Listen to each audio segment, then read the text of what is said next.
Micromanagement, the talk about So micromanagement is anti-pattern and then offer help without request. without request. Nice. So let me show you how you might use this in a team setting. If you know your team's anti-patterns, your boost patterns, you can start to build a trust grid. Okay? And this grid is pretty interesting. You see the green cards up here. These are the anti-patterns of this particular team. Distortion of information, useless KPI, which is key performance indicator, index, micromanagement, unclear communication, conflict indicator. Okay? So this particular team identified those as anti-patterns within their team. Now, do you agree that we all have a role in this? This is my team. I have a role in this. I'm a part of this. I can do something about it, right? You guys agree? If you don't, we'll stop here and move on. Okay. And so building this grid, I don't know if you can read this, but it's I as a manager, you as a team, we, the team, and manager. Okay? So forget about what that, you can kind of mix and match what that might mean here. So here, I as a manager, I as a DTM, maybe. You as a team, so here's a scrum team perhaps. So don't get hung up on what we, so we don't have a DTM or we don't have a scrum team. You can see how this might relate. Okay? And then this is the collective, right? And by building this trust grid, what they're doing is I as a manager, and I can't read this, I'm not going to attempt to. If you can, that'd be awesome. Is this manager is making a commitment to the team that I as a manager will do, taking the boost card, right? And making a commitment around that boost card on if it's being more transparent, here's how I'm going to be more transparent. I as the manager. Make sense? So again, if your boost card is transparency, then what is the action you will take to be more transparent? Same with the team. You're making a commitment statement. This is the action that I will take to be more transparent with the team. Collectively, here's how we will be more transparent. And go through each one of these. And then you have this nice little grid that you can look back on and say, how are we doing? And revisit.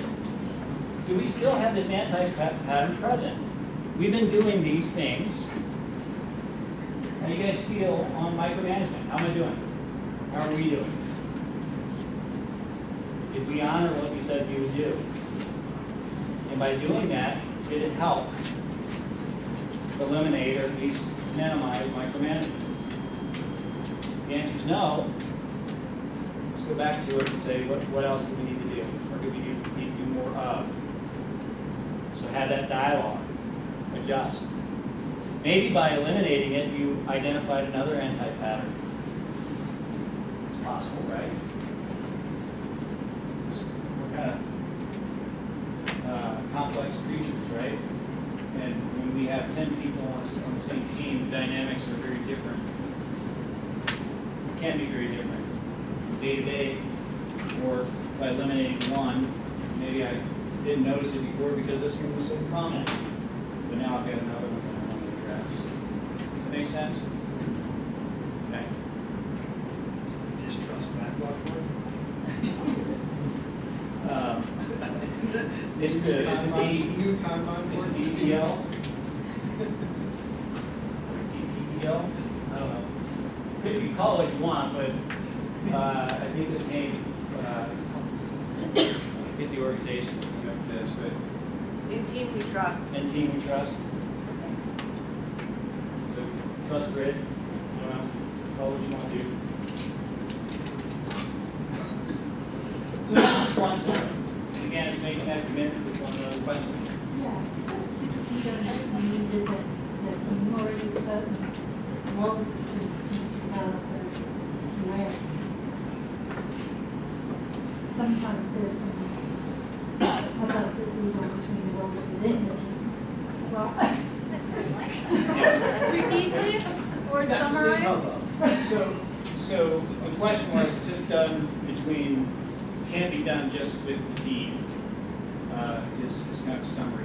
And the term is hubbub, which is the word that was used, it was fun. But I would say this, I mean, you guys are going to be able to identify who needs to be a part of this discussion. And so if that makes sense to you guys, I would ask, who is this role? Maybe it's not needed, you know, and with respect to this exercise, because I can see value where you might do that, perhaps with just the team, okay? But oftentimes, maybe I shouldn't use often, but sometimes, there's some distrust between team and management, right? Or management and team, the other way. Maybe we both trust each other, we believe in the trust gap. There's lots of trust, but we're not talking, which negates something else I said. Yeah. But there are other tools, though, and there's this trust canvas, which is specific to the team, and it's very similar to the product vision. What was it called? The vision board, product vision board. So it's very similar to that kind of style, but it's where the team gets together and talks about these different things. So clarity, connection, passion, values, competency, commitment, contribution, consistency. There's always this, what else is important to us, right? But by having this dialogue with one another as a team, you're building values, you get some clarity around things, you make some connections with one another. All these things foster trust, okay? Commitments, what can I be accountable for, etc. Giving yourselves a guide in which to work. Because that's what it's about. It's like working agreements, protocols, conflict protocols. Gives us a tool to work with one another to say, here's what we thought once upon a time. I'm not sure it's working for us. So let's revisit this. What about this do we need to change? Or what's not working, what do we need to tweak, right? So it can be a living, breathing thing. So we talked a little bit about expectations of one another. We talked about how trust is quantifiable, or hidden tax is we called it. We had a little fun with the trust anti-patterns and boost patterns. And hopefully you guys get some ideas around what you might want to do within your own teams on, you know, maybe I'm going to use the boost patterns and anti-patterns for trust, help foster trust. You have the trust grid, and then there's tools like the trust canvas. And there's other things out there to talk about. These are ones that we can make readily available to you. Just some questions? I like this quote. Best way to find out if you can trust someone is trust them. This is Ernest Hemingway. You should see it. Thoughts, questions? Cliche. Back in the 70s, when I was a young adult, we used to decorate our bell-bottom jeans with patches and other accoutrements. I had a favorite patch that said, "I believe in the sun, even when it does not shine."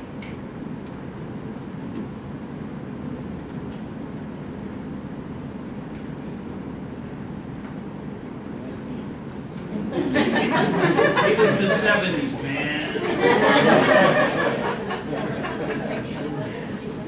Try to choose my words when they go right on. That's it. Other thoughts? All right. We've got about 10 minutes until the next session. The next session is accountability and commitment.